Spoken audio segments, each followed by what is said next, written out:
Well, you know, I was the kind of kid who didn't really go out and play that much, so I would just read a lot of comic books. I had two older sisters who read comics and read kind of like YA novels. So like, when I was like, really young, there's all these hand-me-down books that my sisters had from school and whatnot.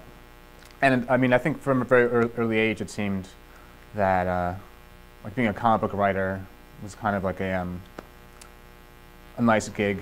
Like, I mean, you could just think up goofy stuff and get paid for it. So, and I think most of my friends who I talk to now who are writers were all kind of Marvel or DC fans, read a lot of comic books, and either wanted to be artists and draw Spider-Man or wanted to write Spider-Man. And I think looking back, you know, the 70s Peter Parker Spider-Man was very interesting because he was a freelance photographer.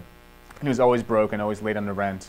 And half of the you know, each comic was him chasing villains, but also chasing his next paycheck and trying not to be put out of his house. And so I think looking back, when I became a freelance writer, I think perhaps Spider-Man provided a certain kind of mold, you know, model for me.